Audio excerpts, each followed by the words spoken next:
Thank you, Ma. Thank you for your warm welcoming me.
చదవడం తప్పు కాదు, ఆడవాళ్ళు చదువుకోవడం తప్పు కాదా అండి? చదువుకి ఆడ మగ అనే తేడా లేదమ్మా, ఎవరైనా చదువుకోవచ్చు. చదువుకోవచ్చు అండి, చదువుకోవచ్చు. నేను చదివిస్తాను. చదివించుకోవచ్చు.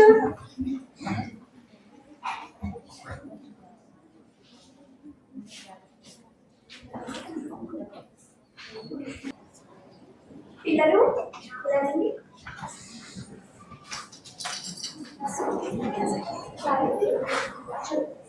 నేను మీకు నేర్పించిన జ్ఞానాన్ని వీళ్ళకు కూడా అందించు. సరే అండి. నమస్కారం. కూర్చోమ్మా.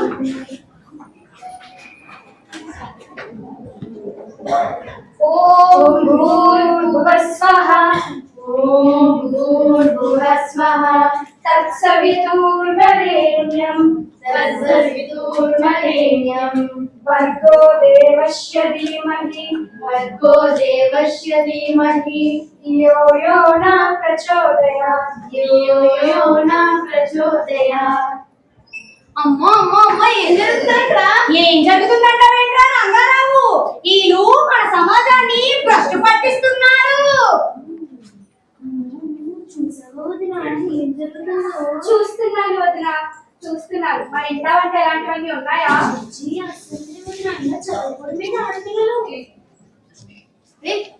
చదువుకుంటావా నువ్వు? చదువుకుంటావా? కళ్ళకు వచ్చింది నీకు, కళ్ళ ప్రాంతిని చదువుకుంటారట. రాదు అసలు ఆవిడ ఏం చెప్తారు తెలుసా? చదువు మీద చెప్తున్నారు, తల్లి తండ్రి గురువుల మీద చెప్తున్నారు. అసలు మంచిగా మనం నుంచిన భూమి, చెట్టు, చీమ, గాలి అవి ఎలా ఉన్నాయో చెప్తున్నారు. మన అవయవాలు అన్ని ఎలా ఉన్నాయో చెప్తున్నారు.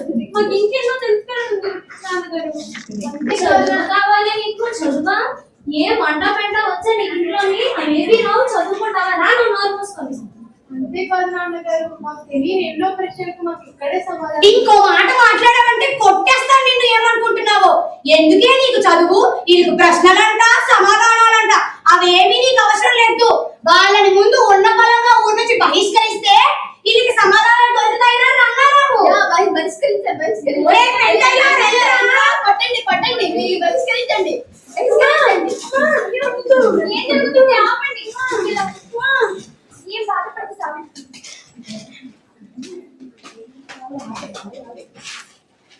నువ్వేం భయపడదు. ఒకటి సంకల్పించుకున్నామంటే మనం దాన్ని చేసే తీరాలి. నేనేం పాపం చేశానండి? పాపం చేసింది నువ్వు కాదు, స్త్రీల విద్యను ప్రోత్సహించని ఈ సమాజమే పాపం చేసింది. మనకు పిల్లలు లేరని చదువు చెప్పే పిల్లల్ని మనం బిడ్డలుగా భావించి వారి భవిష్యత్తు కోసం తాపత్రయపడడం నేను చేసిన నేరమా అండి? ఇందులో నువ్వు చేసిన నేరం ఏమీ లేదు. నువ్వు బాధపడదు, ధైర్యంగా ఉండు. ఏం పర్వాలేదండి. ఇవన్నీ ఎదుర్కొని నా వల్ల మనోధైర్యం కూడా రెట్టింపయింది. నేను సాధించగలను. మనకు మహారాష్ట్రలోని పుణేలోకి వచ్చాం. మహారాష్ట్ర పూణేలో భారతదేశ మొట్టమొదటి మహిళా ఉపాధ్యాయురాలుగా సావిత్రిబాయి పూలే అనగా నేను నా భర్త జ్యోతిరావు పూలే గారి అండదండలతో 1848లో మొట్టమొదటి బాలికల పాఠశాలను స్థాపించాను. దాని నిర్వహణకు నిరంతరం కృషి చేస్తున్న ఈ మహిళా ఉపాధ్యాయులందరికీ నా హృదయపూర్వక నమస్కారాలు. తూర్పు, ఉత్తర, పడమర, దక్షిణ రాష్ట్రాల్లో కుల, మత, భేద, వర్ణ వివక్షత లేకుండా తన, మన, పర అనే తేడా రాకుండా రాళ్ళ దెబ్బలకు దొంగిపోయి రక్తం కారిన కన్నబిడ్డల్లా కనికరించి మహాత్మా జ్యోతి బాపులే గురుకుల పాఠశాలలో సావిత్రిబాయి పులే ఆదర్శంతో అణగారిన కులాలకు అగ్రవర్ణాలతో సమానంగా బాలికల గురుకుల పాఠశాలను స్థాపించి సాధించి సృజనాత్మకంగా సృజించిన ఈ మహిళా ఉపాధ్యాయులందరికీ మా హృదయపూర్వక కృతజ్ఞతలు. బాగుంది ఇక్కడ? బాగున్నాయి భోజనాలు? ఇష్టమేనా మీకు ఇక్కడ ఉండడం? ఎడ్యుకేషన్ ఎలా ఉంది? అన్ని బాగా అర్థమవుతున్నాయా? మీ ఫ్యాకల్టీస్ అన్ని బాగా చెప్తున్నారా? మార్నింగ్ మిల్క్ బ్రేక్ఫాస్ట్ ఒకటేసారి ఇస్తున్నారని కొంతమంది కష్టంగా ఉంది అని చెప్పారు. మేము ఏదైనా కొంచెం నెంబర్ పెద్దది కాబట్టి టైం తక్కువ, లంచ్కి కానీ బ్రేక్ఫాస్ట్కి కానీ స్నాక్స్కి కానీ డిన్నర్కి కానీ. దానికోసము మామూలుగా అయితే కన్నా 100, 200 ఉంటారు, 300 ఉంటారు. ఇది 774 ఉన్నారు ఇక్కడ. పెద్ద హాస్టల్ ఇది, పెద్ద ప్రాబ్లమాటిక్ అనమాట. కొంచెం చికెన్ క్వాంటిటీ తగ్గుతూ ఉంది అని చెప్పాను. ఇప్పుడే చిన్న కప్స్ పర్చేజ్ చేయమని చెప్తున్నాను నేను. కప్స్ ఒక 750 కప్స్ ఉంటే ముందుగానే వేసి పెట్టేస్తారు. దాంట్లో ఇంకా పార్షియాలిటీ ఇట్లా ఏమి ఉండదు. అందరికి కప్స్ పెట్టేస్తే ఎవరు కప్పు తీసుకొని వాళ్ళు వెళ్ళిపోతారు. మళ్ళీ మీరు వాష్ చేసి ఆడబెట్టేస్తే సరిపోతుంది. ఓకేనా? ఒక 1000 కప్స్. నేను ఒక 5000 రూపీస్ డబ్బులు ఇస్తున్నా దానికోసం, కప్స్ కోసం. మీ మేడంకు ఒక 5000 డబ్బులు ఇస్తాను. ఆ 5000తో మీకు అందరికీ ఆ చికెన్ తక్కువ ఎక్కువ లేకుండా అట్లా చేద్దాం. ఓకేనా?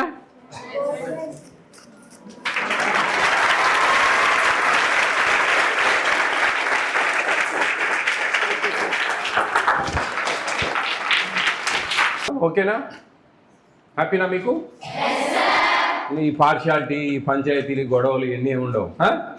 ఒకరికి ఎక్కువ ఒకరికి తక్కువ లేకుండా ముందుగానే అన్నింటిలో కప్పులో డిస్ట్రిబ్యూట్ చేసి ఉంటారు. మినిమం 4 పీసెస్ అని చెప్తున్నాను నేను. 4 పీసెస్ ఖచ్చితంగా రావాలి. మా నెంబర్ ఇస్తాం మేము మీకు రాలేదనుకో 4 పీసెస్, మీరు ఇంటికి పోయినప్పుడు నాకు ఫోన్ చేయండి. మళ్ళీ మేడంతో నేను డిస్కస్ చేస్తా. ఓకేనా? ఓకే. ఇంకా మీకు ఫుడ్ టిఫిన్లో ఒక టిఫిన్ మారుద్దామని అనుకున్నాను. ఏ టిఫిన్ మార్చాలి? ఉప్మా అని రాశారు కొంతమంది. పొంగలా? ఏ రోజు పొంగల్? అది ఫ్రైడే. కిచిడి పొంగల్. ఏ బంక ఉందా? పొంగల్ బదులు ఎగ్ ఫ్రైడ్ రైస్ చెప్పాను. ఎగ్ ఫ్రైడ్ రైస్ పెడతాను. ఇంకా విషయానికి వద్దామా? అయిపోయింది ఫుడ్ విషయం. చదువులు ఎలా ఉన్నాయి? ఎలా చదువుతున్నారు? బాగా చదవండి, ఇష్టంగా చదవండి, కసిగా చదవండి. ఇది మీకు మంచి అవకాశము. ఒకప్పుడు ఆడపిల్లల్ని ఏం చదివిస్తావులే అనే కాలం నుంచి ఈరోజు వేల మంది పిల్లలను, లక్షల మంది పిల్లలను చదివించాలా అనే తల్లిదండ్రుల ఆశకు మీరు జీవం పోయాలి. గుర్తుపెట్టుకోండి. ఆడపిల్లలను ఏం చదివిస్తావులే అనేవాళ్ళు పాతకాలంలో. ఇప్పుడు ఆడపిల్లలను చదివించాలా అని చూడండి, దాదాపు 800 మంది పిల్లలు ఇక్కడ ఉన్నారు. ఒక్కొక్క హాస్టల్లో వేల మంది పిల్లలు చదువుతూ ఉన్నారు. ఆడపిల్లలను కూడా దేనికి తక్కువ కాదు, మంచిగా చదివించాలి. ఆడపిల్లలను అన్నిట్లో మంచి సాధిస్తారు అని నిరూపించాలి మీరంతా. ఓకేనా? దానికి మీరు చేయాల్సిన పని చాలా శ్రద్ధగా చదవండి, ఇష్టంగా చదవండి, మనసు పెట్టండి. ఏదో బాడీ ప్రజెంట్ మైండ్ ఆబ్సెంట్ లాగా కాకుండా 2 ప్రజెంట్గా ఉండేటట్టుగా చాలా శ్రద్ధగా చదవాలా. చాలా మీకు మేమిచ్చే ప్రతి ఒక్క పుస్తకము మీ శక్తి, భవిష్యత్తు, మీ భవిష్యత్తును బంగారు బాటలు వేసుకోవాలంటే చదువులు చాలా అవసరం. చదువులేంది ఏమీ చేయలేము. మీ చదువుకోవడం ఒక జాబ్స్ కోసమే అని ఆ థింకింగ్ తీసేయండి. కొంతమందికి అదృష్టం ఉంటుంది, కొంతమంది దొరకవు. ప్రైవేట్ సెక్టార్ ఉంది, మీ దగ్గర స్కిల్స్ ఉండాలి. కానీ ఎన్నో అవకాశాలు ఉన్నాయి. మనసుంటే మార్గం ఉంటుంది. ఏమీ లేదు, ఇంట్లో కూర్చొనైనా మంచి తెలివితేటలతో వ్యాపారాలు చేయొచ్చు. ఒక బొటిక్ పెట్టచ్చు, ఒక బ్యూటీ పార్లర్ పెట్టచ్చు, ఒక టైలరింగ్ చేయొచ్చు. ఇట్లా ఎన్నో వ్యాపకాలు ఉన్నాయి. మీకు మనసుంటే టెక్నికల్గా ఎక్కడైనా సరే మీరు ఏదో ఒకటి ఏ విధంగా చేయాలా అనే దాని మీద మీరు మ్యారేజెస్ అయిపోయిన తర్వాత ఇంట్లో కూర్చున్నప్పుడు ఏ విధంగా మనం చేయాలా, హ్యాపీగా టైంపాస్గా కూడా తెలివి ఉంటే కన్నా ఏమేం చేయొచ్చు. అన్నిటికీ మూలం అది చాలా అవసరం. దాన్ని మీరు మిస్ చేసుకోవద్దండి. ఓకేనా? మీరు మంచిగా ఉండాలి, మంచి భవిష్యత్తు ఉండాలి, మీ ఫ్యామిలీస్ బాగుండాలి, మీ తల్లిదండ్రుల మీకు ఇచ్చిన ఫ్రీడమ్ను దాన్ని ఆ పరిధిలోనే మీరు వినియోగించుకోవాలి, సంతోషంగా ఉండాలి అందరూ. All the best all of you.